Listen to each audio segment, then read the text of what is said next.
Amados irmãos, eu sou o pastor Antônio Carlos e eu estou aqui mais uma vez para levar ao seu coração uma meditação sobre a importância da oração. Muitos crentes atualmente estão orando e tem um grupo que não está orando como deveria e não sabem como que é importante uma vida de oração. Em Isaías capítulo 55, versículo 6 está escrito: buscai o Senhor enquanto se pode achar, invocai-o enquanto está perto. A oração, ela sempre foi preciosa, ela sempre foi necessária para os que estão seguindo o Senhor. Mesmo no Antigo Testamento, nós temos visto, através dos registros bíblicos, quantas pessoas oraram e quantas foram por Deus abençoadas e receberam a resposta de suas orações. A começar por Ana. Sabemos que Ana, ela era estéril e havia uma competidora, a chamada de nome Penina, e o seu esposo dava filhos para Penina, mas não dava filhos para Ana, pois Ana não era fértil. Por um determinado período de tempo, Ana não era fértil, não engravidava. Até que um dia Ana tomou a decisão de ir até o sacerdote Eli, e ela ali estava orando que somente seus lábios se mexiam. E então ele a interpretou como bêbada, e ele disse: mulher, até quando tu estarás assim? Aparta-te de ti o teu vinho. E ela disse: não, meu senhor, mas a tua serva é uma mulher amargurada de espírito. Então ele entendeu que ela não estava alcoolizada, e ele disse: vai em paz, e o Deus de Israel te conceda a petição que lhe pediste. E Ana foi, e Ana, graças a Deus, então somente a Deus, Ana concebeu. Porém, Ana fez um propósito com Deus: Senhor, se tu me deres um filho, e ele for varão, eu te darei este filho para ti. Naquele momento, Ana estava tendo uma palavra profética em relação ao seu primeiro filho, que foi Samuel, sacerdote, escriba, profeta, um juiz, enfim. Ele só não foi escriba, é claro, mas ele foi um sacerdote, ele foi um juiz de Israel, e ele foi um homem de Deus tremendo, um homem que Deus usava de forma também profética. Isso está escrito em 1 Samuel, capítulo 1, versículos 1, 26, 27 e capítulo 2, do versículo 1 ao 8. Inclusive, Ana, ela proferiu um cântico lindo, que você pode ver em 1 Samuel, capítulo 2, do versículo 1 ao 8. É muito importante você ler aquele cântico de Ana. Que coisa linda, foi inspirado por Deus.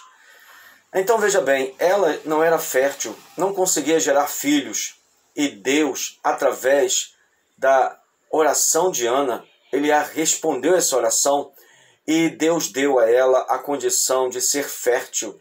Que maravilha! Deus ainda responde orações, Deus ainda atende às nossas petições. É necessário que tenhamos fé e que estejamos realmente desejosos de alcançar de Deus algo que é do nosso interesse. Precisamos entender que Deus, ele quer o melhor para nós, ele é bom, ele é benigno, ele é maravilhoso. Elias, no seu conflito e enfrentando os profetas de Baal no Monte Carmelo, diz a Bíblia que Elias foi até o altar e reparou o altar.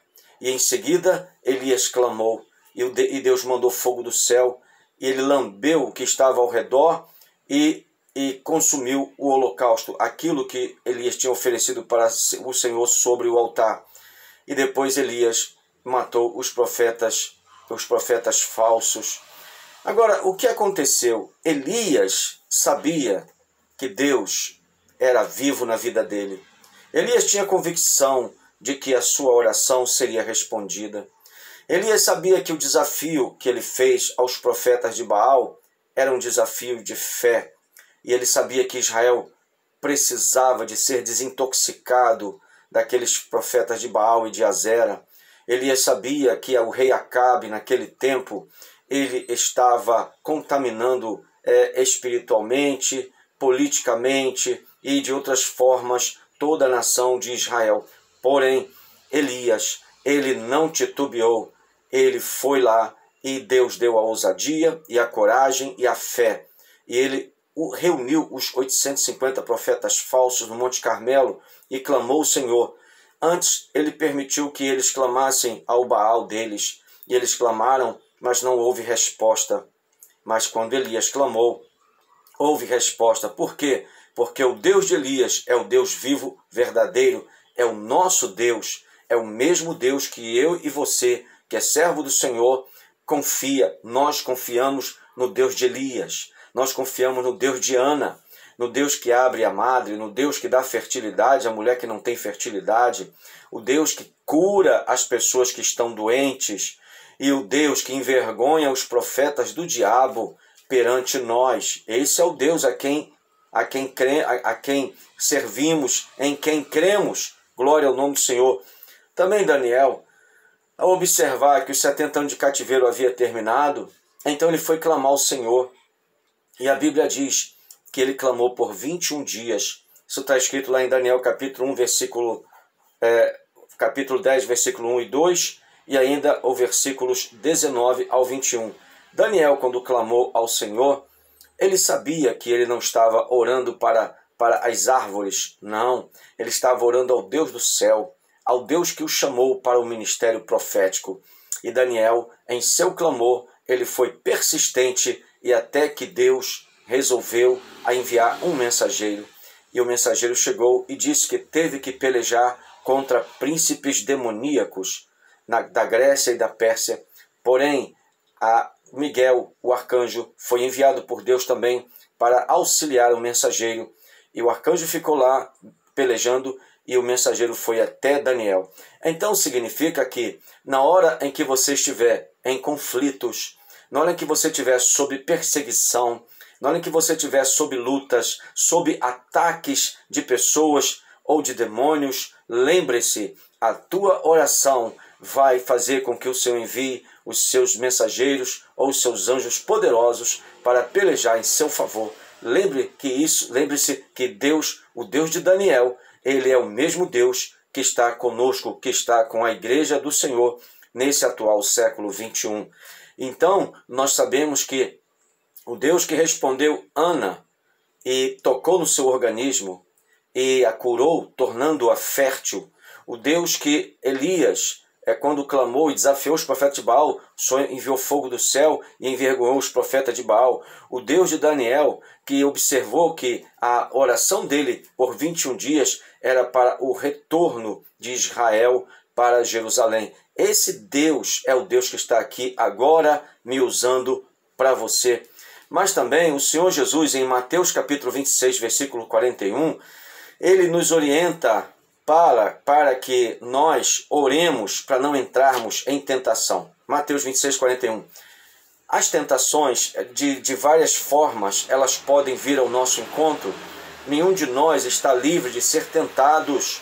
Nenhum de nós está livre de ser tentados, seja de manhã, de noite, de madrugada, de dia, dentro de um colégio, de uma faculdade, dentro de um metrô, dentro de um avião, andando pela rua, lendo, observando a internet. De várias maneiras podemos ser tentados para sermos agredidos fisicamente, podemos ser tentados para sermos xingados, depreciados, humilhados, enfim.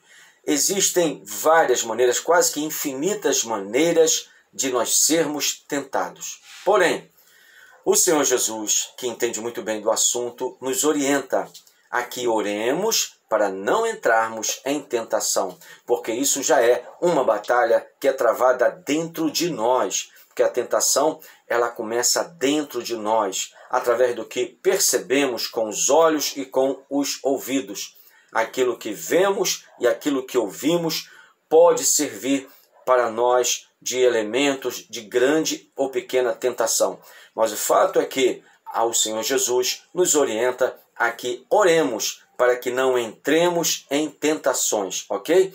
Agora também, Paulo, pelo Espírito Santo, em 1 de Tessalonicenses, capítulo 5, versículo 17, ele diz assim: orai sem cessar. Pois bem, quais são os motivos de nossas orações? São muitos. Muitos crentes atualmente estão desempregados. Outros estão empregados, porém estão passando luta no lugar onde estão trabalhando. Outros estão vivendo uma vida onde passam lutas dentro da família. Outros passam luta com o vizinho, outros passam luta de outras maneiras, mas muitas lutas nós passamos. Então, o que devemos fazer? Devemos de orar todos os dias, devemos de clamar ao Senhor e devemos de olhar para nós e percebermos o que há em nós que está fragilizado e precisa de ser fortalecido pelo Senhor. E isso só é possível através da oração. Não vai ser Rivotril, não vai ser Coristina D, não vai ser nenhum tipo de alimento, de fruta que vai te ajudar com problemas que estão na sua alma e no seu espírito. Somente com a oração, porque quando falamos com Deus, nós estamos falando de filho para pai. E o Pai é amoroso, o Pai tem poder, o Pai tem condições de nos conceder aquilo que vai ser para a nossa libertação, aquilo que vai ser para o nosso consolo, aquilo que vai ser para nosso fortalecimento da fé e aquilo que vai ser para a nossa cura da alma. Por isso, precisamos orar sem cessar, orar sempre que tivermos um tempo. Não é oração de 30 segundos, como muitos fazem. Não é a pessoa estar andando pela rua e falou assim: eu estou falando com Deus, eu estou orando. Claro que está, mas você tem que estar prestando atenção na rua, por onde você está passando. Então, o ideal é que você separe um lugar específico, em um momento específico, e naquele momento, naquele período que você separou para falar com Deus, porque é uma conversa, é um contato com o Deus Todo-Poderoso que te chamou das trevas para a sua maravilhosa luz, que tirou você do mundo e colocou os seus pés sobre uma rocha, colocou um novo cântico na sua boca, escreveu seu nome no livro da vida, te deu paz, te deu esperança e te deu uma alegria que você nunca teve. Você pode até comprar um carro novo, tem alegria, você pode ter dinheiro, tem alegria, você pode ter um bom emprego, tem alegria, um filho nasceu, tem alegria, mas nenhuma dessas alegrias se compara com a alegria em que você tem quando o Senhor te visita, quando o Senhor te toca, quando o Senhor fala contigo. É algo sobrenatural, inexplicável e que não está dentro do nosso convívio humano comum. Somente pessoas espirituais poderão experimentar esse tipo de situação maravilhosa, de visitação gloriosa, divina da parte do Senhor. E por último, o que poderá impedir a resposta da oração do salvo? O que pode impedir a resposta de uma oração que o salvo faz? O pecado. O pecado, sim. Existem pecados que eles são tão sutis, tão invisíveis aos olhos de outras pessoas, que para a pessoa que o comete até parece que não está cometendo, mas é pecado. Então temos que ter cuidado com se alguma transgressão há em nossa vida, e então precisamos de colocar isso para fora e falar com Deus: Senhor, como aquela mulher que foi pega no ato do adultério, o Senhor falou: Senhor, não vou te condenar. E ele estava dizendo com isso o seguinte: eu estou te perdoando, mas tem um detalhe, só um detalhezinho, pequenininho, minúsculo, microscópico, vai e não peques mais. Esse é o detalhe. O negócio é bem simples. Até aqui o Senhor te perdoou, amém. Até aqui o Senhor te restaurou, amém. Mas daqui para frente ou vai ser diferente ou vai voltar a ser a mesma coisa. Então todo aquele perdão de Deus não valeu de nada. Então nós temos que aproveitar o perdão do Senhor, aproveitar essa nova vida que Ele nos dá, e tudo tem que se fazer novo. 2 Coríntios 5,17, assim que se alguém está em Cristo, nova criatura é, as coisas velhas já passaram, eis que tudo se fez novo. Se tudo se fizer novo, é bênção, mas se somente parte das coisas se fizerem nova, então ficamos incompletos, e o Senhor não trabalha na forma incompleta. Então, o Salmo 66, versículo 18, nos diz assim: se eu atender a iniquidade no meu coração, o Senhor não me ouvirá. Significa dizer que a iniquidade, o pecado, os convites para pecado, o mundo da carne, do diabo, eles vêm diretamente ao nosso coração.